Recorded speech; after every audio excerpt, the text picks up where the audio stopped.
بڑی منزلوں کے مسافر چھوٹا دل نہیں رکھتے۔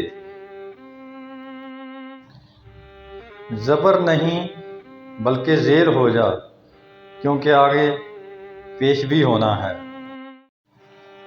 اللہ تعالیٰ نے کسی کو پیسہ دے کر آزمایا اور کسی کو غربت دے کر آزمایا۔ جس طرح ایک کے لیے پیسہ الجھن ہے، اسی طرح دوسرے کے لیے غریبی بھی الجھن ہے۔ بات صرف پیسے کی نہیں بلکہ بات ایمان کی ہے۔ آپ آسمان تو نہیں بن سکتے، لیکن کسی کے لیے آس اور مان تو بن سکتے ہیں۔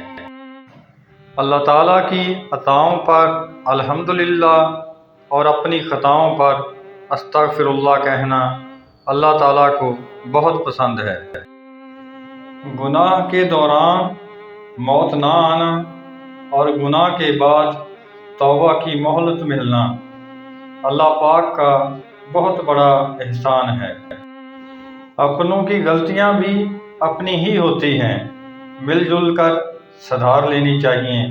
انا اور تکبر کی دستار باندھ کر دوسروں کے جھکنے کا انتظار نہیں کرنا چاہیے، اور یہی رشتوں کی بقا کا راز ہے۔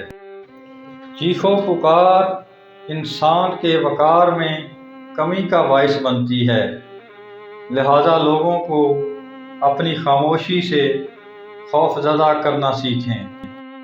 نیک ضرور بنیں مگر اتنے بھی نہیں کہ ہر دوسرا بندہ گناہ گار نظر آئے۔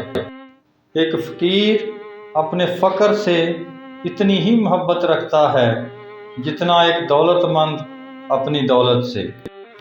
حضرت علی رضی اللہ تعالیٰ عنہ کا قول ہے کہ جو شخص تمہارے خون میں سے نہ ہو مگر پھر بھی تم کو عزت دے اور پیار دے تو بے شک وہ تمہارے لیے بہترین رشتہ ہے۔ واصف علی واصف رحمۃ اللہ علیہ کا ایک خوبصورت قول ہے کہ سوچنے والوں کی دنیا والوں کی سوچ سے مختلف ہوتی ہے۔ مولانا رومی کا ایک خوبصورت قول ہے کہ اپنی روح کا سودا کسی بھی چیز کے ساتھ مت کرنا، کیونکہ یہ واحد چیز ہے جو تم اس دنیا میں لے کر آئے ہو اور صرف اسے ہی واپس لے کر جاؤ گے۔